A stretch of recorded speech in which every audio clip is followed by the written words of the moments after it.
आज का सवाल है, क्या अयोध्या विवाद को बातचीत से सुलझाया जा सकता है? आज सुप्रीम कोर्ट ने कहा कि यह संवेदनशील और भावनात्मक मुद्दा है और इसे सुलझाने के लिए बातचीत की नई पहल होनी चाहिए। खुद मुख्य न्यायाधीश जस खेर ने बातचीत में मध्यस्थ बनने की पेशकश कर दी। मुख्य न्यायाधीश ने कहा, अगर दोनों पक्ष चाहें तो किसी दूसरे जज को भी मध्यस्थ बनाया जा सकता है। सुप्रीम कोर्ट ने मामले में सुलह के लिए मुख्य वार्ताकार नियुक्त करने की पेशकश भी की। कोर्ट की राय बीजेपी नेता सुब्रमण्यम स्वामी की याचिका पर सुनवाई के दौरान आई। याचिका में स्वामी ने मंदिर निर्माण के लिए जल्दी मसले के निपटारे की अपील की, लेकिन सवाल है कि कोर्ट के बाहर अयोध्या विवाद सुलझाने की सुप्रीम कोर्ट की सलाह को क्या दोनों पक्ष मान लेंगे? बाबरी मस्जिद एक्शन कमेटी की दलील है कि बातचीत की पहल तो पहले भी हो चुकी है, नतीजा नहीं निकला, इसलिए मामले का फैसला कोर्ट के जरिए ही हो सकता है। सुब्रमण्यम स्वामी ने भी आज सुनवाई के दौरान कोर्ट में कहा कि उन्होंने मुस्लिम समुदाय से संपर्क किया था, लेकिन वो लोग इस पर राजी नहीं है। अब कोर्ट 31 मार्च को सुब्रमण्यम स्वामी की याचिका पर फैसला सुनाएगा। हमारा सवाल है कि जब कोर्ट ने बातचीत की सलाह दी है तो क्या इस पर सभी पक्षों को गौर नहीं करना चाहिए? क्या देश के सबसे संवेदनशील मुद्दे का हल बातचीत से ही निकल सकता है? और सवाल यह भी कि आस्था के मसले पर कानूनी जंग कब तक चलेगी? वैसे यहां एआईएमआईएम के नेता असदुद्दीन ओवैसी की राय भी आपको बता दें, जो कहते हैं कि यह मालिकाना हक का मुद्दा है, न कि आस्था का, इसलिए कोर्ट सबूत के आधार पर फैसला करे। ताल ठोक के आज की बहस इन्हीं सवाल पहलुओं पर।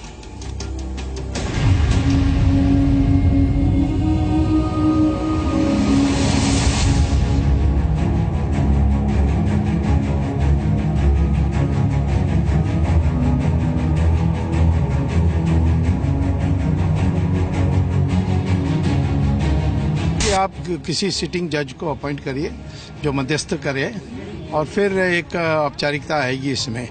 तो उन्होंने पहले तो चीफ जस्टिस ने मेरे ख्याल में विनोद में कहा कि मैं खुद करने चाहूँगा, लेकिन फिर बाद में मैं फिर फैसला कि जब फैसला देने की बात आएगी तब मैं नहीं रह सकता। मैंने कहा आप जो तय करोगे वो होगा। शंकराचार्य लेवल पर भी और प्राइम मिनिस्टर लेवल पर भी 2 मरतबा एफर्ट बहुत ही सस्टेन्ड हुई, कई महीने तक गुफ्तगू चली और नाकाम हुई।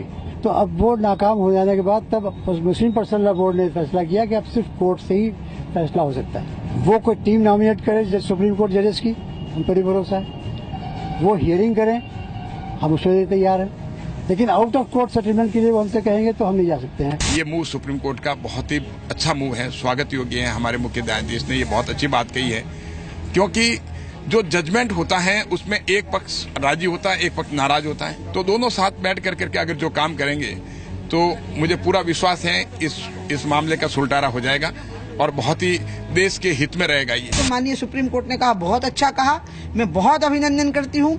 जितने जल्दी हो सके वहाँ भव्य राम मंदिर के निर्माण की तैयारी होनी चाहिए। हमारे मैनिफेस्टो में भी ये बात थी कि या तो एक्ट के जरिए होगा और या फिर ये आपस की बातचीत के जरिए होगा, जिस पर माननीय सुप्रीम कोर्ट ने भी मुहर लगा दी है। भारतीय जनता पार्टी अगर राम मंदिर सुलझा लेगी तो उसके पास बचेगा क्या? तो वो कभी न उनके लिए ये आस्था का विषय रहा है, ये शुद्ध उनके लिए राजनीतिक मुद्दा है। आज कोई नई बात कोर्ट ने नहीं कही है, ये जो हमारा विचार है वही तो दोहराया है। सुब्रमण्यम स्वामी जैसे लोग तो आग लगाने वाले लोग हैं ना, लेकिन जब भी समझौता होता है तो दोनों पक्षों को या सभी पक्षों को थोड़ा पीछे भी हटना पड़ता है। तो दोनों पक्ष थोड़ा थोड़ा पीछे हटे और इसको सेटल किया जाना चाहिए। At the earliest, this issue should be settled and a grand temple should be erected by the total involvement of all Indians. बातचीत नहीं करेंगे, सुप्रीम कोर्ट इस मसले को सुनवाई कर रहा है, वो रोज इसकी सुनवाई करे। और मैं तो ये कहूंगा कि मई के महीने में छुट्टियों में सुप्रीम कोर्ट बैठ के 3 तलाक का सुन रहा है, तो उसके बाद इसको भी सुन लीजिए। हमको पूरी उम्मीद है कि सुप्रीम कोर्ट आस्था की बुनियाद पर फैसला नहीं करेगा, एविडेंस की बुनियाद पर। टाइटल का डिस्प्यूट है, पार्टनरशिप का नहीं है। ताल ठोक के आज का पहला सवाल, क्या बातचीत से बनेगा राम मंदिर?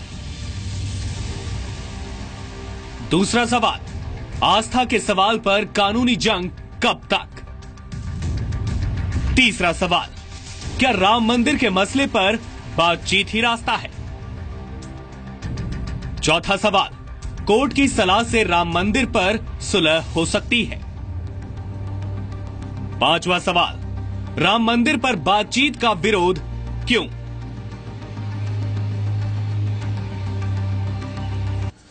तो आपको बता दें, हमारे साथ सुधांशु त्रिवेदी हैं, बीजेपी के प्रवक्ता हैं, गृहमंत्री राजनाथ सिंह के राजनीतिक सलाहकार हैं। हमारे साथ जयवीर शेरगिल हैं, वो कांग्रेस पार्टी के प्रवक्ता हैं, पार्टी के सबसे युवा प्रवक्ताओं में से एक हैं, सुप्रीम कोर्ट में वकील हैं और पंजाब के मीडिया प्रभारी भी। जफरयाब जिलानी हमारे साथ होंगे, वो संयोजक हैं बाबरी मस्जिद एक्शन कमेटी के, इलाहाबाद हाईकोर्ट की लखनऊ बेंच में वकालत भी कर रहे हैं और all India Muslim personal law board के सदस्य भी हैं। मुफ्ती मंजूर जिया हमारे साथ हैं, वो सलाहकार होंगे, सलाहकार हैं हाजी अली दरगाह ट्रस्ट के मुंबई में। और हमारे साथ स्वामी दीपांकर हैं, जो कि धर्म गुरु हैं, आध्यात्मिक गुरु हैं, सामाजिक कार्यकर्ता हैं और ध्यान सूत्र नाम की तकनीक उन्होंने इजाद की है। आपको बता दें कि आज स्पेशल एडिशन है, 6 बजे के बाद भी ये चर्चा जारी रहेगी और उस समय भी हमारे साथ कुछ नए मेहमान इस कार्यक्रम का हिस्सा बनेंगे। सबसे पहले मैं एक सवाल, राकेश सिन्हा, आपका परिचय इसलिए नहीं करा कि पहला सवाल आप ही से पूछने आ रहा था। प्रोफेसर राकेश सिन्हा संघ से जुड़े विचारक हैं और यह माना जाता है कि संघ से जुड़े जितने परिवार के उनके संगठन हैं, उन्होंने ही इस आंदोलन को हवा दी, बीजेपी चाहे चेहरा थी उसका। क्या संघ इस बात से सहमत है कि राम मंदिर का फैसला अदालत में नहीं, अदालत के बाहर होना चाहिए? देखिए, ये तो बीजेपी और संघ परिवार का स्टेटेड पोजीशन है। मेरे पास एक भारतीय जनता पार्टी ने जो श्वेत पत्र जारी किया था, ये भारतीय जनता पार्टी ने श्वेत पत्र जारी किया था। इस श्वेत पत्र में भारतीय जनता पार्टी ने साफ लिखा था, डिमोलिशन के बाद का ये श्वेत पत्र है, कि हमारा स्टेटेड पोजीशन है कि डायलॉग के द्वारा रिजॉल्व हो और इस स्टेटेड पोजीशन को पर संघ परिवार कायम है। देखिए, अगर कोर्ट में भी फैसला होता है तो इलाहाबाद हाईकोर्ट में निर्णय हुआ। मैं एक बात कहना चाहता हूं, डायलॉग क्यों विफल हुआ। चंद्रशेखर जी के रेजिम में 5 राउंड डायलॉग हुआ और सरकार का जो श्वेत पत्र है, रोहित जी, ये सरकार ने फरवरी 1993 में एक श्वेत पत्र जारी किया अयोध्या के मुद्दे पर। उस श्वेत पत्र में सरकार ने जो लिखा है, विश्व हिंदू परिषद ने 24 फरवरी 1991 को सारे दस्तावेज प्रस्तुत किए जो उससे मांगा गया कि राम जन्मभूमि है, नहीं है, मंदिर है, चाहे ब्रिटिश गेजेटियर्स हो या खुदाई के बाद जो मिले एविडेंस हो, एपिग्राफिक एविडेंस हो। तब तक ऑल इंडिया बाबरी मस्जिद कमेटी ने कोई विवरण प्रस्तुत नहीं किया और यहां तक कि बाबरी मस्जिद कमेटी ने जिन इतिहासकारों को नॉमिनेट किया, आर एस शर्मा हुए, डीएन झा हुए, वे मीटिंग्स का बायकॉट करते रहे और अंत में जाकर बहुत रिक्वेस्ट करने के बाद 13 मई 1991 को बाबरी मस्जिद कमेटी के नॉमिनेटेड 4 इतिहासकारों ने जो डॉक्यूमेंट प्रस्तुत किया, रोहित जी, उसमें यह नहीं था कि वहां मस्जिद था, इसका प्रमाण नहीं था। सीता राम की बहन थी, राम फराओ थे इजिप्ट के, राम मिथ थे, वो कोई सामग्री प्रस्तुत, एक भी डॉक्यूमेंट प्रस्तुत नहीं किया जो दिखाता है कि वहां मस्जिद था। और विश्व हिंदू परिषद ने सभी वैज्ञानिक आधार पर वे डॉक्यूमेंट प्रस्तुत किए जो दिखाता था कि मंदिर था। अब मैं ओबीसी साहब को सुन रहा था कि मिल्कियत के आधार पर किया जाए, तो रेवेन्यू डॉक्यूमेंट महत्वपूर्ण होता है, सबसे महत्वपूर्ण रेवेन्यू डॉक्यूमेंट होता है, दूसरा एक्सकेवेशन होता है, खुदाई होता है, तीसरा एपिग्राफिक होता है।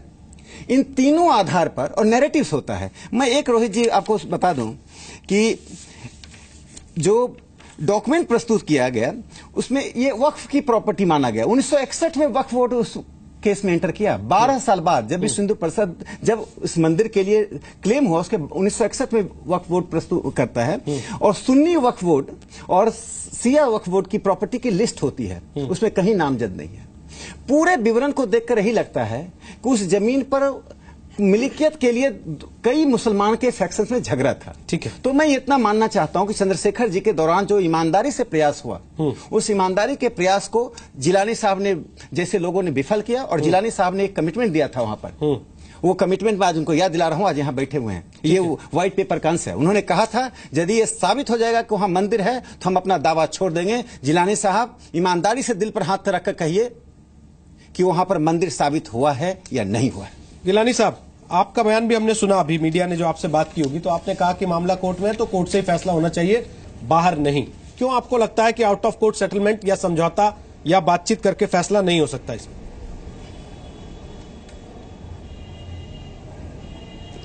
आप हमसे पूछ रहे हैं तो मेरी बात सुनिए, थोड़ा मौका दीजिए। राकेश सिन्हा साहब को ने कुछ जितना वक्त आपने दिया है कम से कम उतना ही मुझे दीजिए, उससे ज्यादा लीजिएगा। राकेश सिन्हा साहब ने जितनी गलत बयानी से काम लिया है, मैं सुनने दीजिए तो मैं कह तो रहा हूँ। राकेश सिन्हा साहब ने जिन जिन बातों पर कहा है सब गलत बयानी से काम लिया है, मैं माफ़ करेंगे वो। पहले उन्होंने कहा कि साहब नेगोशिएशन 1990 में चंद्रशेखर जी के ज़माने में हमने डॉक्यूमेंट नहीं फाइल किए।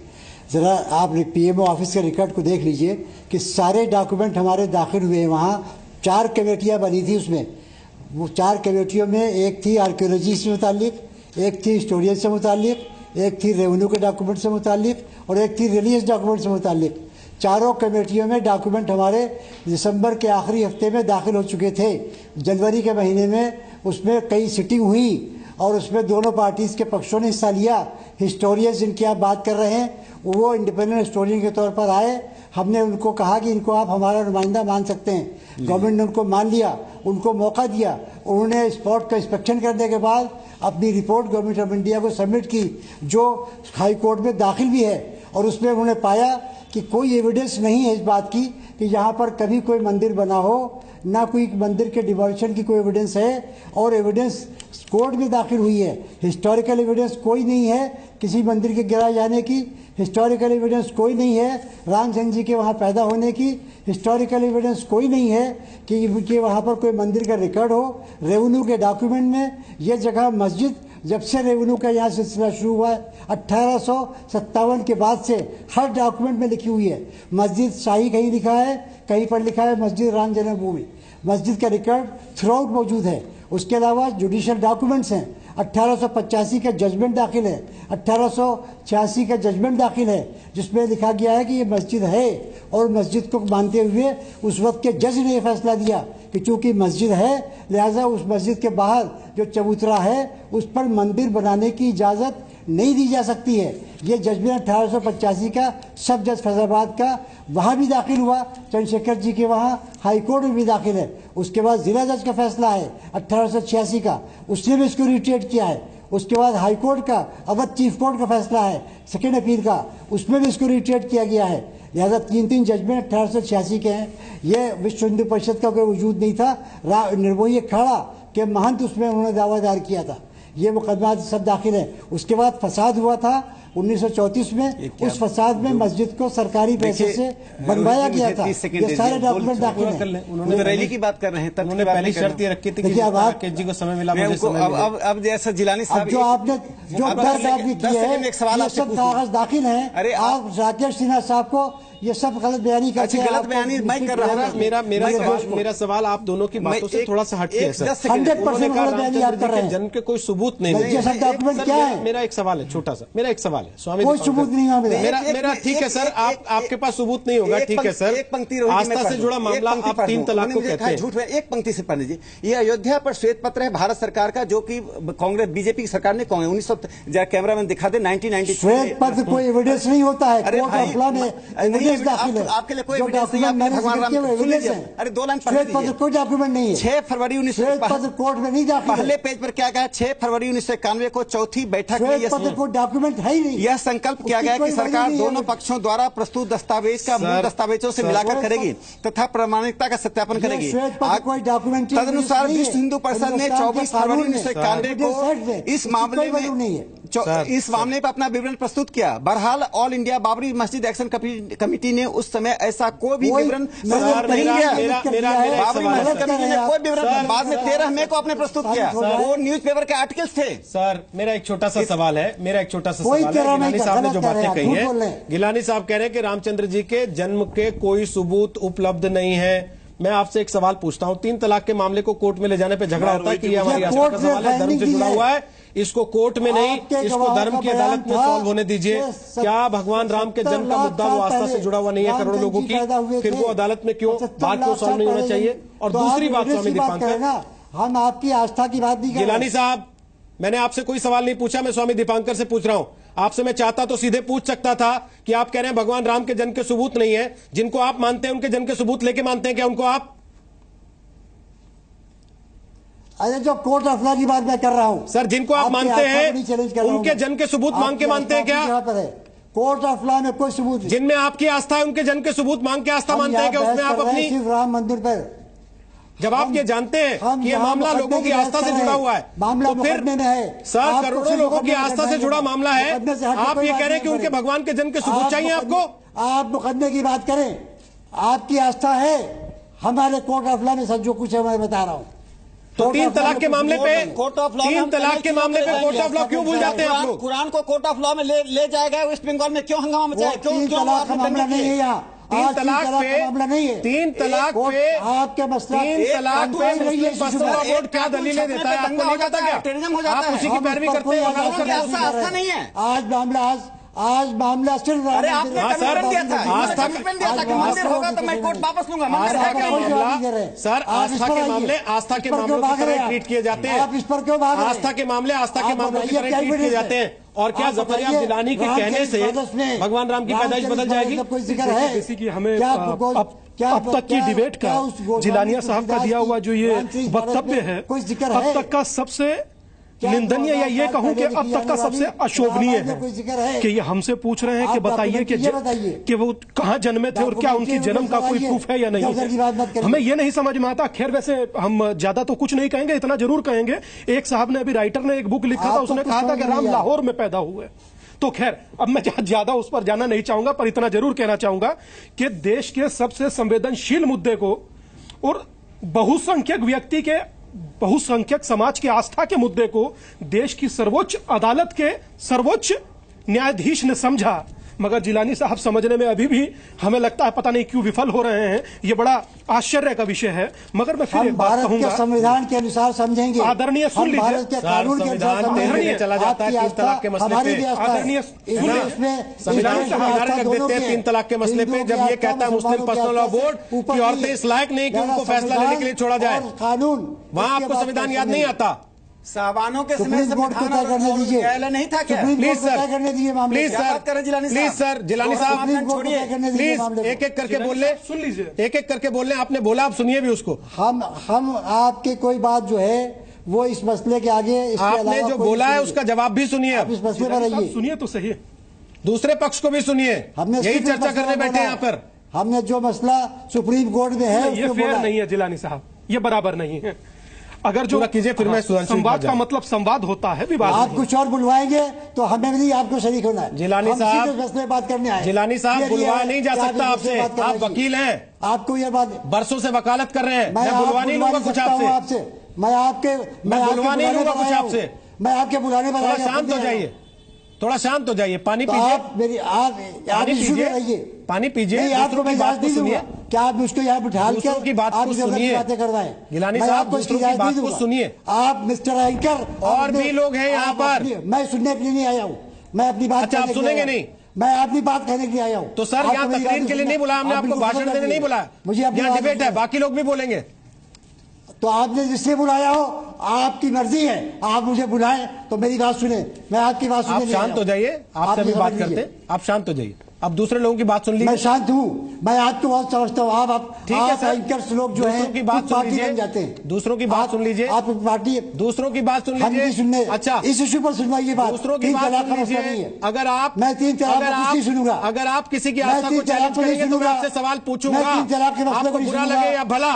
अगर आप किसी की आस्था को चैलेंज करेंगे तो मैं आपसे सवाल पूछूंगा। आप जो चाहे पूछिए। अगर आपको बुरा लगता हो तो मैं उससे डरता नहीं हूँ। चैलेंज कर रहा हूँ और धमकाइए मत मुझे, आराम से बैठिए। मैं कोर्ट के हाथ धड़े कर, मैं भी आपसे मत डरता हूँ, बैठिए आराम से, मैं भी आपसे नहीं डरता हूँ। प्लीज, आप दूसरों को सुनिए। आप एंकर हैं सुधांशु त्रिवेदी, इसके अलावा 67 साल से ये मुकदमे चल रहे हैं। नहीं सुनता, बात जाइए। तारीख पे तारीख आती है, तारीख पे तारीख आती है, तारीख पे तारीख आती है। देश की सबसे बड़ी अदालत कहती है कि बाहर बैठ के मामले को सुलझा लिया जाए। उसके बाद भी लोग कहते हैं कि नहीं, ये तो मिल्कियत का मामला है, कोर्ट में ही चलेगा। क्यों? देखिए, मैं इसका तथ्यात्मक जवाब देता हूं। अभी जिलानी साहब ने कहा कि फैक्ट्स पे बात की जाए, मैं फैक्ट्स पे बात करता हूं। 2003 में भारत के आर्कियोलॉजिकल सर्वे ऑफ इंडिया ने जो एक्सकेवेशंस किए थे, जिसकी रिपोर्ट 2010 के हाईकोर्ट के जजमेंट के सामने रखी गई है, उन रिपोर्टों में आप डिटेल में जाइए आर्कियोलॉजिकल सर्वे एक्सकेवेशन में, तो 16वीं शताब्दी नहीं, 12वीं शताब्दी से लेकर विक्रमादित्य के जमाने तक के उस पर प्रूफ मिले हैं। दूसरा प्रूफ, 1976 में आर्कियोलॉजिकल सर्वे ऑफ इंडिया के एक्सकेवेशन पे वहां के तत्कालीन एक अधिकारी M.A. अहमद ने यह कहा था कि उस समय खुदाई में राम मंदिर मिल रहा था, मगर तत्कालीन वामपंथी इतिहासकारों रोमिला थापर और R.S. शर्मा की दबाव में तत्कालीन सरकार ने उस विषय को विड्रॉ करने या रोकने का निर्णय लिया, अन्यथा यह विषय उसी समय समाप्त हो जाता। अब आइए आप मिल्कियत की बात, तो देखिए, धर्मस्थल विधेयक नरसिम्हा राव की सरकार लाई थी, जिसने कहा कि 1947 से पहले के मामले में राम जन्मभूमि पे लागू नहीं होते। तो मैं पूछना चाहूंगा जनाब, अगर आप मिल्कियत मालिकाना हक पे जाएंगे तो 47 से कितना पीछे जाएंगे? अभी आपने अपनी तकरीर में बोला कि एक जगह पे लिखा है मस्जिद राम जन्मभूमि। मैं याद दिलाना चाहता हूं, औरंगजेब के जमाने के गजेटियर में लिखा है मस्जिद जन्म स्थान, ये किसका जन्म स्थान था बता दीजिए? जो बाबर के जमाने में मीर बाकी का पत्थर लगा है वो रखा हुआ है अभी भी म्यूजियम में, उसमें देख लीजिए, उसमें लिखा फरिश्ते के उतरने की जगह, और बाबर नामा में वल्दियत राजा दशरथ लिखी है। अब आप बता दीजिए कौन सा फरिश्ता उतरा था और क्यों, कौन सी वल्दियत में राजा दशरथ की बात लिखी हुई है? तो इतने जैसे भी राकेश सिन्हा जी ने कहा, आर्कियोलॉजिकल होते हैं, आपके इंपेरिकल एविडेंसेस होते हैं, आपके लिटरेरी एविडेंसेस होते हैं, इसके बावजूद अगर आप मानने को नहीं तैयार हैं तो फिर मैं एक साइकोलॉजिकल बात कहता हूं। यह बताइए बाबर का इस मुल्क से क्या लेना था? अभी पाकिस्तान ने अपनी सबमरीन की जो मिसाइल बनाई है, जिलानी साहब, उसका क्या नाम रखा है? बाबर 2। उससे पहले बनाई surface to air missile Babur 1, और कहा ये हमने भारत के खिलाफ उसको दिखाने के लिए बनाई है। यानी भारत विरोधी शक्तियां जिस प्रतीक को प्रयोग करती हैं, भाई बाबर की मां जो थी वो मंगोल थी, बाप उज़्बेक था, आज के मुस्लिम समुदाय का क्या मतलब है मंगोल और उज़्बेक से? जैसे आज के क्रिश्चियंस का कोई मतलब नहीं है वॉइस रॉय डफरिन से लेके, चाहे वॉइस रॉय वेवेल रहे हो या वॉइस रॉय माउंटबेटन रहे हो, उसी तरह बाबर, औरंगजेब, कोई भी रहा, उससे आज का क्या मतलब है? खाम है आप लोग। तो आपकी बात तथ्यात्मक दृष्टि से भी गलत है, मनोवैज्ञानिक दृष्टि से भी गलत है, और सांस्कृतिक दृष्टि से भी गलत। ठीक है, जयवीर शेरगिल, कांग्रेस क्या चाहती है? क्या मामला अदालत में ही सुलझाया जाए या बाहर सुलझा दिया जाए? देने दीजिए, मुझे जवाब देने दीजिए उसका। सर जवाब दीजिएगा, आपकी बात का जवाब देने दीजिए, जवाब दीजिएगा, रुक जाइए, और लोग भी हैं, पहले देने दीजिए मुझे जवाब। जिलानी साहब, और लोग भी हैं, 5:40 में उठ जाएंगे। जिलानी साहब, आप मेरा जवाब सुन लीजिए, और लोग कहीं पर नहीं लिखा है, एक बार कांग्रेस को सुन लीजिए, हो सकता है आपकी राय बताने में मदद करे कांग्रेस। प्लीज जिलानी साहब, बात रख लें, आपकी बात सच रहेगी। बाबर का कोई हमसे ताल्लुक नहीं है। सर वो भी वकील है, पढ़े लिखे हैं। मस्जिद जो लिखा है वही मान लीजिए। जयवीर शेरगिल बैठे हैं सर, वो भी पढ़े लिखे वकील हैं। कहीं पर नहीं लिखा है कि आर्कियोलॉजी की रिपोर्ट में कहीं नहीं लिखा है कि यहाँ पर कोई मंदिर तोड़ के बनाई गई, और वो रिपोर्ट जजमेंट झूठ बोल रहे हैं। आप जैसा सफेद झूठ बोलने वाला साहब, मेरी कोर्ट है क्या? मेरी भी थोड़ी बात, सफेद झूठ बोल रहे हैं, ऐसा झूठ बोलते हुए मैंने कभी नहीं देखा। अब मेरा सवाल यही है, बड़ा जयवीर शेरगिल, झूठ का भी आप अपमान कर रहे हैं। सर एक सेकंड, जयवीर शेरगिल, इस तरीके से आपको लगता है बाहर भी सॉल्व हो सकता है ये मसला?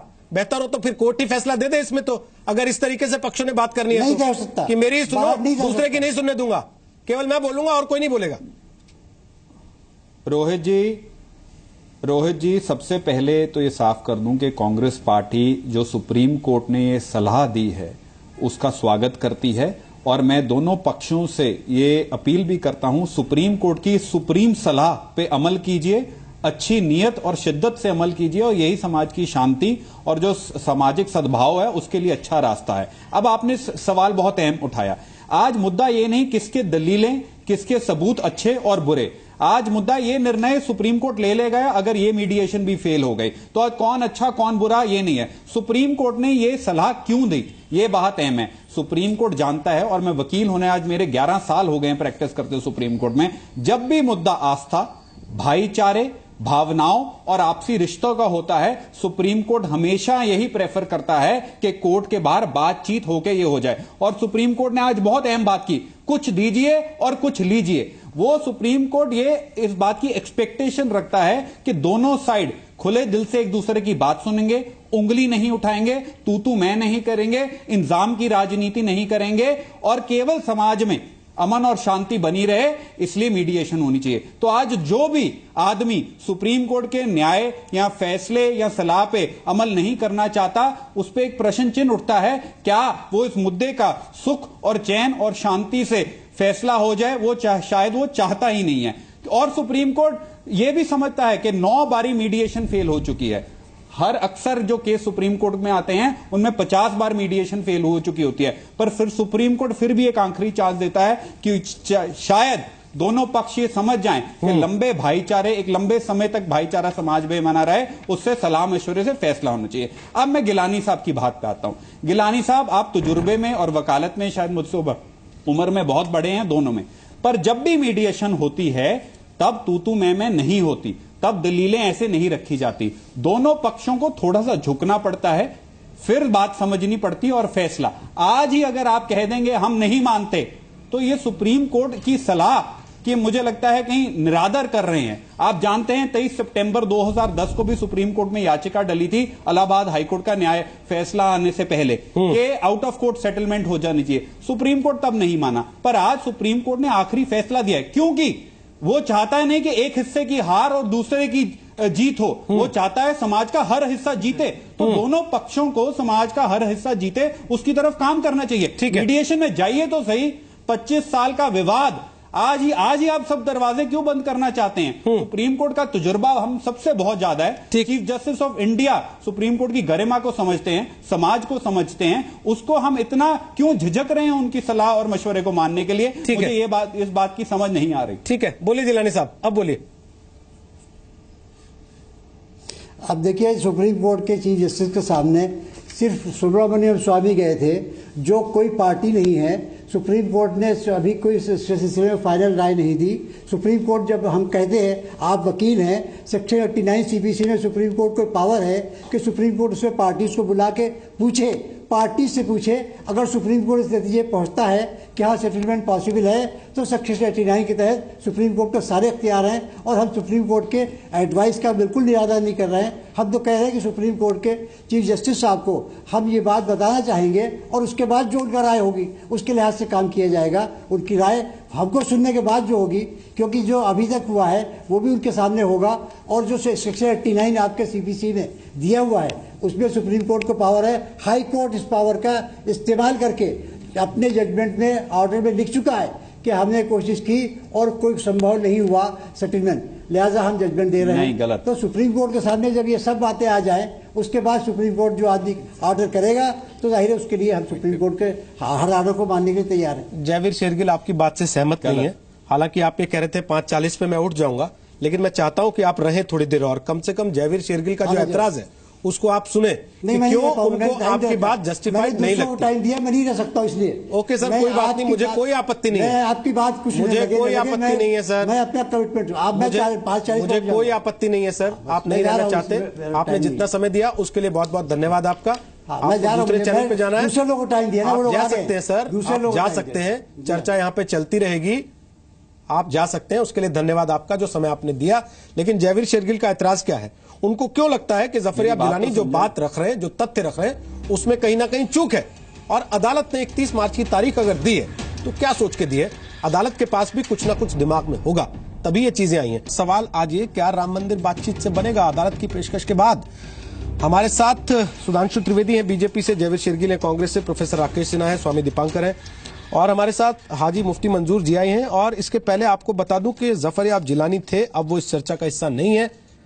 लेकिन योगी आदित्यनाथ जब संसद से निकले, उत्तर प्रदेश के मुख्यमंत्री, उनसे इस बारे में सवाल पूछा गया तो उन्होंने कहा कि वो सुप्रीम कोर्ट की टिप्पणी का स्वागत करते हैं। सभी पक्षों को मिलजुल कर बातचीत से इस मसले को सुलझा लेना चाहिए। यूपी की सरकार इस मामले में हर तरह के सहयोग के लिए तैयार है। मुफ्ती मंजूर जियाई, आप लोग तैयार होंगे?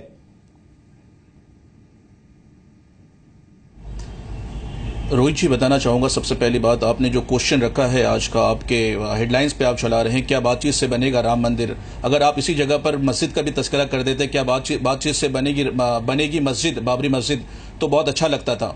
सबसे पहली बात मैं आपको बता दूं कि जब भी हम बात करते हैं मंदिर या मस्जिद की तो बहुत तनाव हो जाता है आपस में। हम इन तनाव को खत्म करते हुए हमें यह देखना होगा कि इससे पहले कई मरतबा हम लोगों ने गुफ्तो-शुनीद की कोशिशें की हैं। जब गुफ्तो-शुनीद की कोशिशें हल ना हो सकी तो यह मामला तय पाया गया कि सुप्रीम कोर्ट में मामला पहुंचा।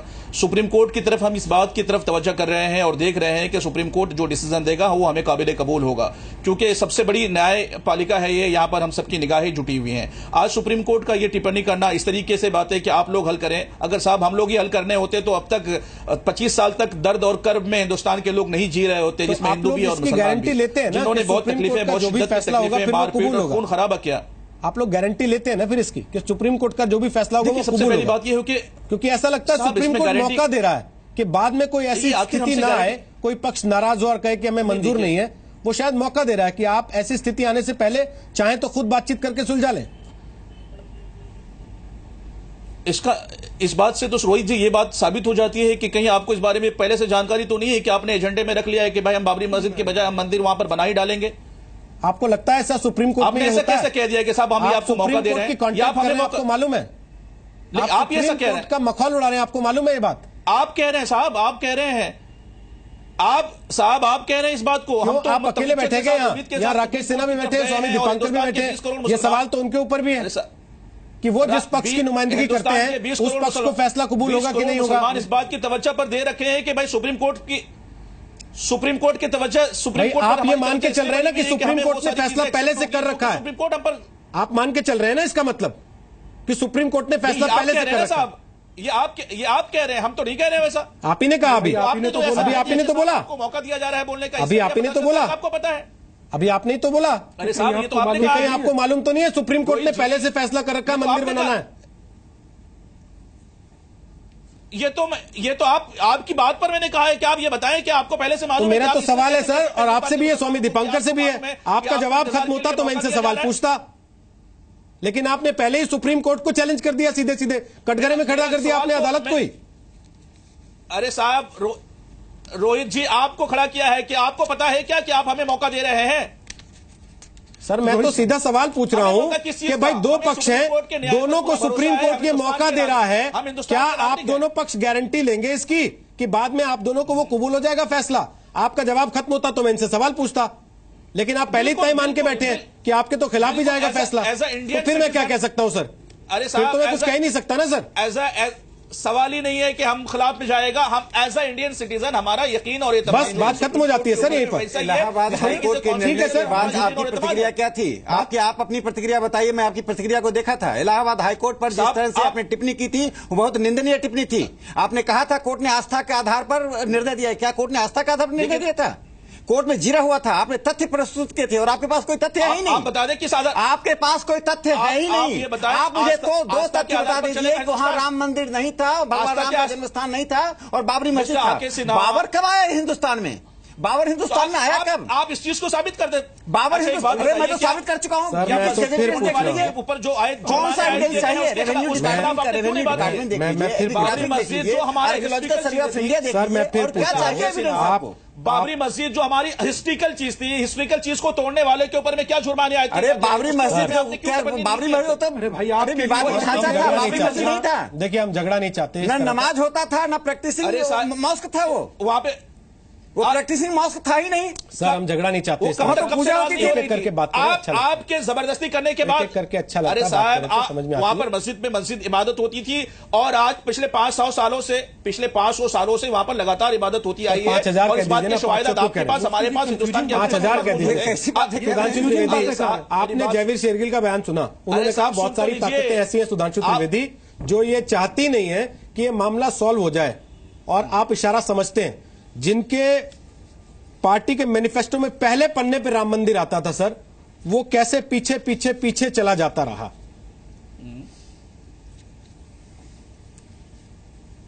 देखिए ये बात जयवीर शेरगिल जी ने सही कही कि कुछ ऐसी ताकतें हैं जो नहीं चाहती हैं कि मंदिर सॉल्व हो। सही बात है, वरना 1947 में देश के आजाद होने के बाद जैसे सोमनाथ मंदिर का विषय सॉल्व हो गया था और किसी ने उसका विरोध नहीं किया था कि भाई भारत स्वतंत्र हुआ तो सोमनाथ दोबारा बना, उसी जमाने में सॉल्व हो गया होता। मगर समस्या यह थी कि सोमनाथ पड़ गया पटेल साहब के प्रांत में और राम जन्मभूमि पड़ गई नेहरू जी के प्रांत में, तो सॉल्व उस जमाने में होना चाहिए था, फिर फंसा रहा। अभी मुफ्ती साहब कह रहे थे साहब सन 47 के बाद जितने कोर्ट के आदेश हैं, दिसंबर 1949 में कोर्ट के आदेश से वहां पर चबूतरे पर मूर्तियां रख के पूजन शुरू हुआ।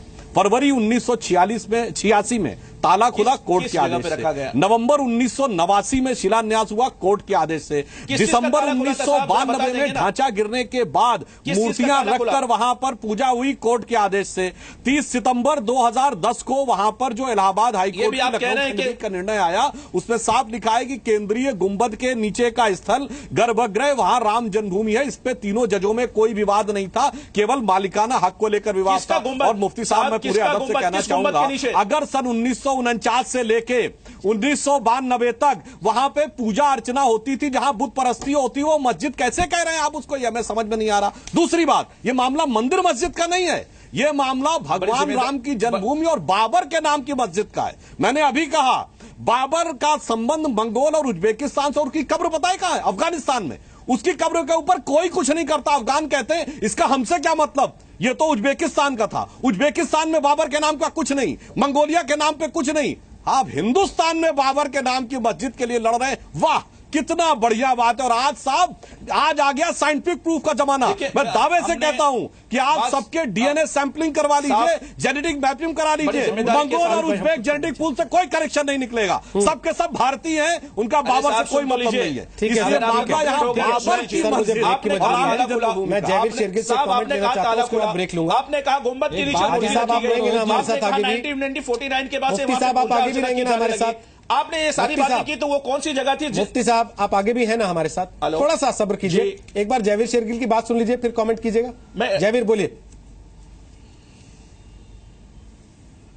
सबसे पहले तो सुप्रीम कोर्ट ने आज ये सलाह क्यों दी है, वो नियत परखना चाहती है दोनों पक्षों की। ठीक बात। क्योंकि रोहित जी आपने सही कहा, जब भी फैसला आएगा एक की हार एक की जीत होगी और सब उंगलियां फिर उठाएंगे और एक नया विवाद शुरू हो जाएगा। तो आज नियत ये परखना चाहती है कि दोनों पक्ष क्या चाहते हैं, दोनों को कुछ, जैसे कि उन्होंने ओरल ऑब्जर्व में कुछ दो कुछ लो, दोनों की जीत हो या एक की हार एक की जीत। क्योंकि फिर जो आरोप और लालछन लगाना वो सुप्रीम कोर्ट भी बख्शा नहीं जाएगा, जो भी हारेगा। तो आज इतनी झिझक क्यों है बात करने में, जब चीफ जस्टिस खुद मान रहे हैं मैं बीच में बैठूंगा, मैं आपकी बातचीत कराऊंगा, मैं आपके हाथ में लाऊंगा, तो झिझक किस बात की है? क्यों आज हम समाज के लिए राजनीति अपने जो भी हम 25 वर्षों से एक सोच लेके बैठे हैं उससे हटकर ये निर्णय टेबल पे अगर नहीं हुआ फेल होने दीजिए, पर आज ये कहना कि हम बात ही नहीं करेंगे, एक नया प्रेसिडेंट शुरू है। जब मीडिएशन सुप्रीम कोर्ट ज्यूरिस्प्रूडेंस में आई थी,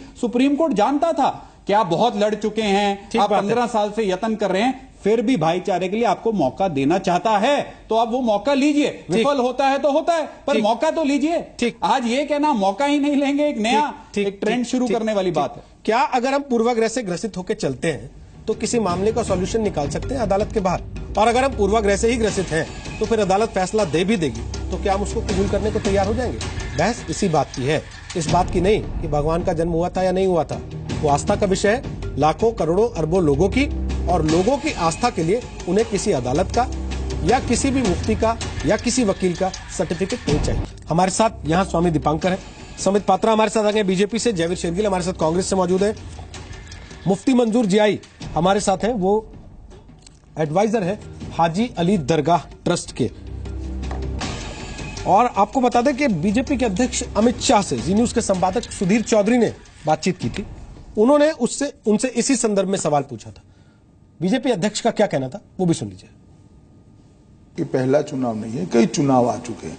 हमने कहा है कि राम मंदिर का निर्माण संवैधानिक तरीकों से होगा, या तो कोर्ट ऑर्डर से हो सकता है या आपसी समझ से हो सकता है, आपसी सहमति से हो सकता है। उसके आगे आप कोई कमिटमेंट नहीं करना चाहते? नहीं, यही बहुत बड़ा कमिटमेंट है और कोई पार्टी ने इतना कमिटमेंट नहीं किया है। पर कोर्ट ऑर्डर से जो होगा वो तो सारी पार्टी को हर को करना ही पड़ेगा, चाहे वो कांग्रेस हो चाहे हमने इसके लिए सक्रियता से प्रयास कर रहे हैं। जी, तो सुना आपने अमित शाह को, वो कह रहे हैं कि संवैधानिक तरीके से हमारी पार्टी वचनबद्ध है मंदिर का निर्माण करने के लिए। अदालत जब ये कह रही है कि पक्ष दोनों बैठकर अदालत से बाहर बात कर लें अगर वो चाहें, तो चीफ जस्टिस ने खुद मध्यस्थता की पेशकश कर दी। ऐसे में पूर्वाग्रह से ग्रसित होकर सीधे बातचीत को ही नकारा क्यों जा रहा है? स्वामी दीपांकर, आप कुछ कहना चाहते हैं, आप बोलिए। हम ये कहना चाह रहे थे रोहित भाई, ये संकुचित मानसिकता का एक परिदृश्य है, इससे अतिरिक्त और कुछ नहीं। न्यायालय ने आज जो कहा ये सराहनीय है, और हमें लगता है कि हमें भी अपने सांप्रदायिक मतभेद को भूलकर एक पहल करना चाहिए और आगे बढ़ना चाहिए। और इससे पहले जिलानी साहब थे, कुछ लोगों ने कहा कि इसके पीछे बहुत से ऐसे लोग हैं जो नहीं चाहते कि इस बात मसले का हल हो। मगर मैं फिर कहना चाहता हूं और पूछना भी चाहता हूं, मुफ्ती मंजूर जी भी यही हैं, कि हम लोगों की सोच अलग हो सकती है, हम लोगों के विचार अलग हो सकते हैं। मुफ्ती मंजूर जी, दिल पर हाथ रखकर बताइए, क्या हमारे पूर्वज अलग थे? और राम अगर जो हमारे पूर्वज थे, तो एक बहुसंख्यक लोगों की आस्था के साथ एक बैठकर चर्चा कर जब सुप्रीम कोर्ट एक स्टेप आगे बढ़ सकता है, तो हम लोग किस बात को लेकर के चिंतनीय हैं, हम किस बात को लेकर के चिंता कर रहे हैं? मुझे लगता है कि हम लोगों को बैठकर पहल करनी चाहिए। और जब योगी आदित्यनाथ कह रहे हैं कि मैं उसमें जो यथासंभव मदद होगी सरकार करेगी, तो आप लोग पीछे क्यों हट रहे हैं? और आप अगर जो साथ देने को तैयार हैं तो मैं साथ देने को तैयार हूं, और हम बात को आगे बढ़ा सकते हैं। बोलिए मुफ्ती मंजूर जी आए। मैं बताना चाहूंगा रोहित, आपने अभी मिस्टर अमित शाह की बात सुना, आपने योगी साहब की बात सुना है, योगी साहब ने भी और अमित शाह साहब ने भी और हमारे अजीज स्वामी जी ने भी इस बात को दोहराया है कि बार बार कि हम उस तरह बैठ करके राम मंदिर बनाने के बारे में ही सोचेंगे। क्या इन लोगों के एक जिम्मेदार होने की हैसियत से, एक जिम्मेदार शहरी होने की हैसियत से कभी इनकी जबान से यह बात नहीं निकली कि हम मस्जिद बनाने के बारे में बात कर सकते हैं? कि हुकूमत के जिम्मेदारान हैं, इनको तो ये चाहिए था कि दोनों पहलू हम सामने रखेंगे। इन्होंने अपना एक पहलू क्यों रखा है सामने? अगर ये हुकूमत चलाना चाहते हैं, हुकूमत की जिम्मेदारी यह बनती है कि हिंदुस्तान के रहने बसने वाले लोगों के अंदर में मस्जिद हो या मंदिर, इन दोनों के निर्माण में जो पहल होगी हम वो करेंगे। आखिर ये क्यों नहीं करते कि हम मस्जिद बनाने के लिए भी पहल कर सकते हैं? मंजूर जी, आपने सहमत हो जाएगी तो मुफ्ती मंजूर जी, आपने बजाय के चर्चा करने के आप सीधा नहीं सुनिए बात सुन लीजिए। आप बजाय के चर्चा करने के आपने पहले शब्द से आपने कोर्ट को ही कटघरे में खड़ा कर दिया। हमने आज तक इस चर्चा में अभी इससे पहले जिलानी साहब को सुन रहे थे, वो कहते हैं कि मैं बात ही करने को तैयार नहीं हूं, मैं सुनने को तैयार नहीं हूं, मैं कोर्ट में फैसला चाहता हूं। तो इससे क्या जाहिर होता है कि अब से पहले जो चर्चाएं हुई हैं क्या वो संदेह के घेरे में नहीं होनी चाहिए? छोटे भाई की तरह सुनते आ रहे हैं। अच्छा, एक काम करते हैं ना, इस हिंदुस्तान में आपके सवाल का जवाब देता हूं। छोटे भाई की तरह सुनते आ रहे हैं और छोटे भाई की तरह सुनते रहेंगे। हमने आपको हमेशा बड़ा भाई समझा है, लेकिन हमारी बात को सुनने का कम से कम आपके कानों में इतनी ताकत रहनी चाहिए कि छोटे भाई साहब की बात भी सुन लें। आप पात्रा मंजूर जी पूछ रहे हैं कि आपकी पार्टी के अध्यक्ष और आपके सारे नेता, सरकार के नुमाइंदे हर बार यही क्यों कहते हैं कि हम मंदिर बनाने के लिए वचनबद्ध हैं? ये एक भी क्यों नहीं जोड़ते साथ में कि मस्जिद बनाने के लिए भी वचनबद्ध हैं? ध्यान से सुनिएगा, मैं बहुत देर से सब कुछ सुन रहा था और बहुत कम समय के लिए हूं और दिल से आज बड़े इमोशनल तरीके से बात करना होगा इस विषय पे। राम राम रामेति रमे रामे मनोरमे सहस्त्र नाम मदत्तुल्यम श्री राम नाम वरानने। देखिए, करोड़ों वर्षों से चाहे आपके पूर्वज हों या मेरे पूर्वज हों, गंगा किनारे बैठकर तपस्या करते थे और राम के नाम को वर्ण करते थे। धिक्कार हो आज मैं कहता हूं, चाहे हम किसी भी धर्म पंथ के हो, इसी मिट्टी के बच्चे हैं, धिक्कार हो हम सब बच्चों पे कि अपने परम पिता का मंदिर बनेगा या नहीं, उनका घर बनेगा या नहीं, उस पर हम लड़ रहे हैं। तू मैं करके इतने दिनों से लड़ रहे हैं। देखिए, राम का घर तो ये पूरा ब्रह्मांड है, मगर हम उनको जहां उनका जन्म हुआ वहां पर 4 ईंट और पत्थर लगा के एक मंदिर बना देंगे, उसके लिए हम ऐसे लड़ रहे हैं।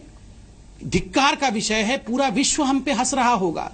जहां तक आपका प्रश्न है कि हम मस्जिद की बात क्यों नहीं कर रहे हैं, हम राम मंदिर की बात कर रहे हैं। अरे कहां मक्का मदीना में मस्जिद है, जेरूसलम में क्रिश्चियनिटी का है, वेटिकन में क्रिश्चियनिटी का है। अरे जहां राम का जन्म हुआ वहां राम की बात नहीं करेंगे तो मैं किसकी बात करूंगा? आप बता दीजिए भैया। ये बीजेपी, ये कांग्रेस, आपका जो बाबरी मस्जिद स्टीयरिंग कमेटी है और दीपांकर साहब आपका भी कोई मठ होगा, तो ये सब आना जाना है। ये समय के मुट्ठी में खिलवाड़ कर रहे हैं। हम एक दिन नहीं रहे, कोई भी नहीं रहेगा। रोहित सरदाना, आप भी नहीं रहेंगे, मैं भी नहीं रहूंगा, ये मौलवी भी नहीं रहेंगे। मगर इतिहास जब लिखा जाएगा कि एक समय ऐसे भी था भारतवर्ष में कि राम के लिए मुट्ठी भर जमीन के लिए सब लोग लड़ रहे थे।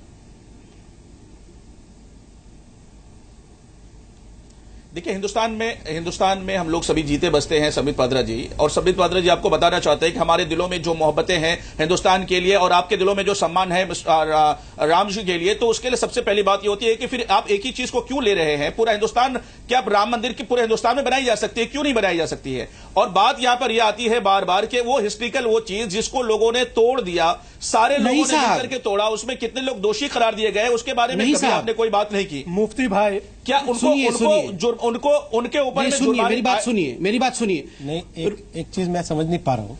एक चीज सुनिए, मेरी बात मैं कंप्लीट कर लूं। आपने कहा ना राम मंदिर को बनाया जा सकता है। जयवीर शेरगिल को चर्चा में ला रहा हूं। सर, जयवीर शेरगिल, रोहित जी पूरा कीजिए, फिर मैं जयवीर शेरगिल को ला रहा हूं। ये कॉन्टेक्स्ट हट जाएगा। साहब, हमारे दिलों में बसते हैं राम। सर, तो मंदिर बना देने दीजिए ना उनको, बातचीत कर लीजिए उनके साथ बाहर बैठ के। दिलों में राम बसते हैं तो फिर उनको एक जगह दिलों में बसते हैं तो सर बैठ के कम से कम टेबल पे चर्चा तो कर लीजिए। उसको मुकैयद कर रहे हैं, टेबल पे चर्चा करने से आप तो मना कर रहे हैं बैठ के। अरे बातचीत नहीं हो सकती। सुन लीजिए, पिछले 25 सालों में उन्होंने चर्चा ही किया। हमने कहा लड़ाई की है साहब, हम तो लड़ाई नहीं करना चाहते, हम तो चर्चा ही करना चाह रहे हैं साहब। प्लीज, पिछले 25 सालों में कितनी बार चर्चा हुई? सुन लीजिए, 10 सेकंड कहना चाहता हूँ, सुन लीजिए। जी बोलिए, सुन लीजिए, बोलिए। आपने कहा ना कि दिलों में राम जी दिलों में बसते हैं, तो कहीं भी भारत में उनका मंदिर बना दीजिए। एक जगह क्यों बनाना है? अल्लाह आपके दिल में नहीं बसते हैं क्या? अल्लाह भी तो आपके दिल में बसते हैं, फिर हज करने क्यों जाते हैं? अल्लाह आपके दिल में नहीं बसते हैं क्या? अल्लाह आपके दिल में बसते हैं तो मक्का मदीना क्यों है? अरे अल्लाह हमारे दिल आपके दिल में बसते हैं तो आप 5 बार नमाज क्यों पढ़ते हैं? राम मेरे दिल में बसते हैं, मगर राम का मंदिर भी वहां बनेगा। मैं आपको बता दूं, मैंने देखिए मैं ये एज अ हिंदू आप इस तरीके से बता रहा हूं, यानी आप कोर्ट को कंडेक्ट कर रहे हैं, बोल रहा हूं, कोर्ट को कंडेक्ट कर रहे हैं। संबित पात्रा ना ये कहना आपका कंडेक्ट है। आपको समझना होगा, आपको समझना होगा कि कोर्ट ने ऐसा क्यों कहा। ऐसा कहना ये कोर्ट का कंडेक्ट है। आप ये चैलेंज कर रहे हैं कि वही बनेगा। इस तरीके की बातें बिल्कुल सेवा नहीं दे रही है। एक सेकंड रुक जाइए। अरे मैं तो आपको रिक्वेस्ट कर रहा हूं, मैं तो आपको रिक्वेस्ट कर रहा हूं, आपको रिक्वेस्ट कर रहा हूं। ठीक है सर, एक सेकंड जयवीर शेरगिल, ये रिक्वेस्ट है। एक सेकंड प्लीज, ये रिक्वेस्ट है, प्लीज रुक जाइए। जयवीर शेरगिल, ये किसने कहा कि झगड़ा इस बात का है कि भगवान राम की पैदाइश वहां हुई थी या नहीं हुई थी? इस तथ्य को स्थापित करने के लिए क्या इस देश के लाखों करोड़ों लोगों को, हिंदुओं को, किसी अदालत से फैसले की जरूरत है क्या? या किसी मौलवी से फतवे की जरूरत है उनको? या कोई मुस्लिम पर्सनल लॉ बोर्ड कहेगा तब हिंदू मानेंगे कि भगवान राम कहां पैदा हुए थे? और अगर इसके लिए, तथ्य के लिए नहीं हो रही है व्याख्या अदालत से, रोहित जी तो किस लिए हो रही है? रोहित जी, आपने शुरुआत में, शो के शुरुआत में बहुत अच्छी बात रखी थी। आज आपका शो 1.5 घंटे का था, 5 से 6:30 खत्म होगा। 1.5 घंटे में दोनों पक्षों ने अपनी अपनी बात रखी है। आपके शो पे आने को तो तैयार हैं, बात रखने को तैयार हैं, पर वो सुप्रीम कोर्ट की सलाह, मशवरा, जो मुझे लगता है अगर हफ्ता भी 1.5 घंटा बैठेंगे तो शायद कोई निर्णय हो जाएगा। सुप्रीम कोर्ट भी ये नहीं चाहता कि आज इस बात का फैसला हो कि तथ्य सबूत से कि भगवान राम का जन्म कहां हुआ, कोई उनको एफिडेविट दे कि इनका जन्म ये हुआ, तुम कह रहे हो यहां नहीं हुआ। सुप्रीम कोर्ट चाहता है आप दोनों बैठ के मिलिए, आपकी हार जीत ना हो। मैं बार बार दोहरा रहा हूं, ये नहीं कि तुम्हारे भगवान राम अच्छे हैं, वो यहां, उनका यहां नहीं जन्म हुआ। ये सुप्रीम कोर्ट अगर वो निर्णय लेना होगा वो लेंगे। उनको ना मुस्लिम पर्सनल बोर्ड, ना दूसरे पक्ष की वकीलों की जरूरत है। अगर ये मीडिएशन फेल होती है तो सुप्रीम कोर्ट निर्णय लेगा और बता देगा कौन सही है और गलत है। पर सुप्रीम कोर्ट चाहता नहीं इस देश में स्थिति पैदा हो ताकि एक धर्म दूसरे धर्म पे और यहां दूसरा धर्म दूसरे धर्म पे ये फरमान जारी कर दे कि तुम्हारे भगवान अच्छे थे या मेरे भगवान अच्छे थे। तो थोड़ा सा हमें मीडिएशन को समझना चाहिए, मीडिएशन के कानून को समझना चाहिए। क्यों ये जूरिस्प्रूडेंस इस देश में लाया गया कि सही गलत की तो बात ही नहीं है। आप अगर चाहते हैं फैसला हो, आप मौलवी साहब मुझसे पहले बोल रहे थे ये राम मंदिर के बाद मस्जिद का नाम क्यों नहीं लेते? जनाब, आप मीडिएशन में बैठ के बात की कहिए उनको कि मुझे इस बात का बुरा लग रहा है कि आप राम मंदिर के साथ मस्जिद का नाम नहीं लेते, और इस बात का मुझे बुरा लग रहा है, इसका हल ढूंढिए। बात तो इतनी सी है। आज चीखने चिल्लाने से और ये कहने से कि हम टेबल पे नहीं बैठेंगे, मुझे लगता है कहीं नियत में शक होता है। राम मंदिर के साथ में बाबरी मस्जिद भी लिखवा दे। सर, आप खुद मानते हैं कि बाबर बात है। रोहित सरदाना सुप्रीम कोर्ट नहीं है। एक मिनट रोहित जी, एक मिनट बोले जयवीर जी, मैं 1 मिनट इसका उत्तर दूंगा। बात यह है, आप रोहित सरदाना को जितना पसंद करते हो या नफरत करते हो, रोहित सरदाना सुप्रीम कोर्ट नहीं है, ना वो मीडिएशन में जज में बैठेंगे। अगर आपको लगता है मीडिएशन के लिए इसलिए नहीं जाएंगे क्योंकि रोहित सरदाना जी अपने शो पे क्या चला रहे हैं, वो भी गलत है। दोनों पक्षों को कहूंगा, आज ये कहना, आप एक दूसरे को कहिए। सुप्रीम कोर्ट ने आपको एक मैदान दे दिया, टेबल दे दिया, अखाड़ा समझ लीजिए। जितना गुस्सा है निकालिए, बातचीत से उसका निचोड़ निकालिए। रोहित सरदाना शो पे क्या चला रहे हैं, नहीं चला रहे हैं, उससे ये समस्या सुलझने वाली नहीं है। नियत से सुलझने वाली। आज सुप्रीम कोर्ट आपकी नियत पर रख रहा है। दोनों पक्षों की नियत दिखाइए कि समाज के लिए अब हाथ मिलाएंगे। बस इतना सा फैसला अगर आपको लेना है, आप समाज का हर हिस्सा आपके अदब देगा, इज्जत देगा। नहीं लेंगे तो सुप्रीम कोर्ट का फैसला इस साल आ जाएगा, नहीं तो एसआईटी टीम बना देना। सुप्रीम कोर्ट एक एसआईटी टीम बना दे जो कि उनके साथ बैठकर बेंच पर बैठ के बात की जा सके। संबित पात्रा, सुप्रीम कोर्ट एक एसआईटी टीम बना दे। 67 साल हो गए, 67 साल हो गए इस मामले को। संबित पात्रा, एक टीम बना दो, एक अदालत चले जाओ, दूसरी अदालत चले जाओ, तीसरी टीम बना दो। आज तक कितनी टीमों ने कितने सारी बातें कही हैं, कितने सारे तथ्य रखे हैं। मेंबर हिंदू है या वो मान लिए गए क्या? कल को आप कहेंगे कि इसमें तो हिंदू था, इसमें मुसलमान था, बात शुरू हो जाएगा। रोहित जी, यही आ जाएगी बात जो आ रही है। बताएंगे जितनी मर्तबा बढ़ाएंगे ये बढ़ता जाएगा। 25 साल 50 साल में तब्दील हो जाएगा। आप धमकी दे रहे क्या? आप धमकी दे रहे क्या मुफ्ती साहब? इसलिए कोर्ट के हवाले छोड़ देना चाहिए। नहीं साहब, मुफ्ती साहब एक कहावत है, 25 साल 50 साल चला जाएगा अगर हमारे बीच में आएगा, उनके बीच में। आपके लिए कहावत है, संबित मुझे बस 10 सेकंड दे। बोले जावेद, बोले जावेद, आपके लिए कहावत है, तेरी आसमान में हस्ती है, तेरी आसमान में हस्ती है, मेरी जमीन पे बस्ती है, थोड़ा तुम झुक जाओ, थोड़ा मैं उठ जाता हूं, यही हमारे मिलने की सूरत बनती है। इस सोच से मीडिएशन कीजिए। ठीक है, संबित पात्रा बोलिए। स्वामी जी आ रहा हूं आपके पास, बोलिए संबित। देखिए एक बड़ा विषय समझने का है यहां पर, जो हम लोग समझने का प्रयास नहीं कर रहे हैं। आज सुप्रीम कोर्ट में जो 3 जज बेंच था, जिसमें कि खुद कहर साहब जो कि हमारे चीफ जस्टिस है देश के, और याद रखिए वो एक माइनॉरिटी भी हैं, उन्होंने एक सटल वे में बहुत बड़ी बात कही है जो हम शायद यहां डिस्कस नहीं कर रहे हैं। जब उन्होंने कहा कि हम चाहते हैं कि पहले सभी पक्ष बैठे और इस पे बातचीत करें, एमिकेबली इसको सॉल्व करें, सेंसिटिव विषय है और सेंटिमेंट का विषय है, अर्थात आस्था का विषय है। उन्होंने जाने अनजाने में एक संदेश यह दिया है कि राम का जो विषय है वो बहुत बड़ा है, कोर्ट इस पे डिसीजन ले, कोर्ट इस पे थोपे डिसीजन, उससे अच्छा होगा कि जनता की दरबार, देखिए जनता का दरबार जो यूनिवर्सल कॉन्शियसनेस कहा जाता है, इसको प्रभु के दरबार के समान माना जाता है हमेशा ही, इसलिए उन्होंने उसको उस दरबार में भेजा है कि जाइए, हमारे ऊपर बात आए उससे पहले आप सब जो कि बहुत बड़ा दरबार है जनता, आप लोग निर्णय लीजिए और आप लोग अपने आस्था के साथ आगे बढ़िए। ये एक बहुत बड़ा इंडिकेशन है, मगर उसके बाद भी हम लड़ रहे हैं। रोहित जी आप सही कह रहे हैं कि 85 वर्ष से, मगर याद रखिए 1528 से लिटिगेशंस चल रहा है, जब से बना है तब से लिटिगेशंस चल रहा है, और पहला जजमेंट 1886 में जब ब्रिटिश रूल था तब आया था, वो जजमेंट भी लेके मैं आया हूं। 18 मार्च 1886 को पहला जजमेंट महंत रघुबर राम, इन्होंने केस किया था लैंड डिस्प्यूट के लिए कि ये मंदिर के लिए जमीन दे दी जाए, तो कॉलोनल FEA चैमियर जो कि अंग्रेज थे, डिस्ट्रिक्ट जज थे फैजाबाद के, उन्होंने जजमेंट जारी की और उन्होंने कहा it is most unfortunate that a masjid should have been build on a land specially held sacred by the Hindus. ये आज से 100 साल से भी अधिक पहले किसी कोर्ट ने कहा। उसके बाद 1986 का भी हमने देखा कि किस प्रकार से दरवाजे पट खोले गए। 2010 में एक मुस्लिम जज भी थे, SU खान भी थे, उसके बावजूद तीनों जज ने कॉन्कर किया कि उसके नीचे मंदिर है, उसके नीचे भव्य मंदिर है। 3 बार ASI ने उस पर खुदाई की, 72 में, 92 में, 2003 में, और कॉन्क्लूसिवली ये प्रूव किया कि वो मंदिर है। फिर भी हम लड़ रहे हैं।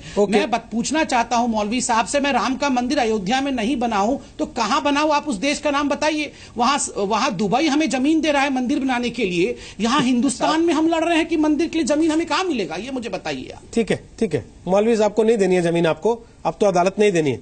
मौलवी साहब का कोई कब्जा भी नहीं है उस पर, वो भी उसी तरह लिटिगेशन में जिस तरह से दूसरा पक्ष है, इसलिए उनसे इजाजत मत मांगिए, या तो बाहर बैठ के सेटल कर लीजिए या फिर अदालत के फैसले का इंतजार कीजिए। आखिरी चीज स्वामी दीपंकर मैं आपसे पूछ रहा हूँ, थोड़ा रुक जाइए मुफ्ती साहब, अगर समय बचेगा तो कमेंट लूंगा। स्वामी दीपंकर मैं आपसे एक सवाल पूछ रहा हूँ, क्या आप तैयार हैं बातचीत हो, बातचीत के जरिए रास्ता निकाल लिया जाए बजाय इसके कि अदालत के फैसले का इंतजार हो? हम रोहित भाई उसी बात को कह रहे थे, क्योंकि हमने जयवीर को बोलते हुए सुना तो उन्होंने कहा कि आप दोनों लोग आगे बढ़े, तो हम जयवीर को भी कहना चाहते हैं कि जयवीर हम लोग चर्चा के लिए कभी पीछे नहीं है, और ना हम चाहते हैं कि इस चीज का हल कोर्ट करे, क्योंकि आस्था का मामला है। मगर जहां तक के राजनीतिक संन्यास इस मुद्दे को अब तक दिया गया, और रामलला टाट के नीचे पिछले 20-25 साल से बैठे हैं। राम का भी बनवास 14 साल का था, मगर मंदिर का बनवास 20 से 25 साल हो गए। मगर मैं मुफ्ती साहब से यह कहना चाहता हूं कि इसे चर्चा को हो सके तो बैठकर करें, मगर कम से कम नहीं कर सकते तो कोर्ट के ऊपर उंगली ना उठाएं और यह ना कहें कि आपको कोर्ट ने कुछ पहले ही तो नहीं बता दिया। यह अपने आप में आश्चर्य है, यह खासतौर से 21वीं सदी में जहां इतनी पारदर्शिता बरती जाती है। जा रहा है साहब के आपको पहले से कि आपको मौका दिया गया है। मिस्टर रोहित सरदरा की बातें ये थी कि साहब आप सुनिएगा ही नहीं, ये जुमला कहना इस बात की अलामत होती है कि क्या आपके पास पहले से बात हो गई है? मुफ्ती मंजूर जी आप बात को सुनिएगा नहीं, बात सुन रहे हैं, लेकिन स्वामी जी हम आप कोर्ट को कटघरे में खड़ा कर देंगे, आप मुझे कटघरे में खड़ा कर देंगे, जजों को कटघरे में खड़ा कर देंगे, आप इतने करोड़ों लोगों की आस्था के प्रतीक भगवान राम को कटघरे में खड़ा कर देंगे देना चाह रहे हैं, और लोग आपको सिर्फ माथे पे बिठाए रखेंगे, है ना? नहीं देखिए साहब, हमने नहीं, आप हमारे हिंदू भाइयों, कई हिंदू भाइयों ने भी इस चीज को खड़ा करके रखा है। आप मजाक उड़ाते हैं उनका जब ये कहते हैं आपके भगवान राम वहां पैदा ही नहीं हुए थे। हिंदुस्तान वो आपसे पूछते हैं क्या अल्लाह कहाँ पैदा हुए थे? जुडिशनरी पूछते हैं क्या वो आपसे आके? हिंदुस्तान की जुडिशनरी वो आपसे सर्टिफिकेट मांगते हैं क्या कभी इस बात का? अरे साहब आप ये पूछ भी नहीं सकते ना। अरे साहब ये आप पूछ सकते हैं क्योंकि आप उनको अल्लाह नहीं कहते आप पूछ सकते हैं। आप अल्लाह नहीं आप पूछ सकते हैं उनसे, कहते हैं ये बताइए। आप पूछ सकते हैं उनसे, लेकिन वो आपसे नहीं पूछ सकते। अल्लाह कहते हैं है ना। अल्लाह वो है। अल्लाह कौन है वो आपको भी मालूम है, हमें भी मालूम है। अल्लाह पैदा होने वाला नहीं, राम कौन है उनको मालूम है सर। सबको पैदा किया है। भगवान राम कौन है उनको मालूम है। मुफ्ती जी राम मानते हैं भगवान राम ने उनको पैदा किया है। मुफ्ती मंजूर जी हम जानते हैं कि राम कौन है। जब आप दोनों की अपने अपने ईश्वर में आस्था है तो दूसरे के ईश्वर का मजाक मत उड़ाइए। ये कह के इसका बर्थ सर्टिफिकेट दिखाइए। कल को आप कहेंगे कि भगवान राम का आधार कार्ड लाओ, ये आपकी आस्था है, आपकी आस्था की कदर है, लेकिन आप हमारी आस्था के साथ इस्तेहसाल नहीं कर सकते हैं। सर मैं वही आपको समझाने की कोशिश कर रहा हूं अपनी आस्था कि जब आप भगवान राम के जन्म का सर्टिफिकेट मांगते हैं कि साबित कीजिए वहीं पैदा हुए थे, तब आप मजाक उड़ाते हैं उस आस्था का। आपके पास सर्टिफिकेट है और पूर्वाग्रह से ग्रसित होके सर्टिफिकेट है। अगर पूर्वाग्रह से ग्रसित होके चर्चा की टेबल पे बैठ भी जाएंगे तो उस चर्चा का कोई हल निकलेगा नहीं। बहुत बहुत शुक्रिया आप सबका स्टार टोके का हिस्सा बनने के लिए इस स्पेशल एडिशन का। लेकिन अगर पूर्वाग्रह से ग्रसित होकर चर्चा होगी तो जैसा मैंने पहले कहा, हल निकलेगा नहीं। अदालत ने एक रास्ता देने की कोशिश की है। क्या वाकई दोनों पक्ष उस रास्ते पर आकर बाहर बैठकर अदालत की मध्यस्थता में ही इस मामले को सुलझाने के लिए तैयार होंगे? 31 मार्च तक इंतजार कीजिए, हो सकता है इसके बाद इस मामले में और कुछ नया बड़ा कदम आए।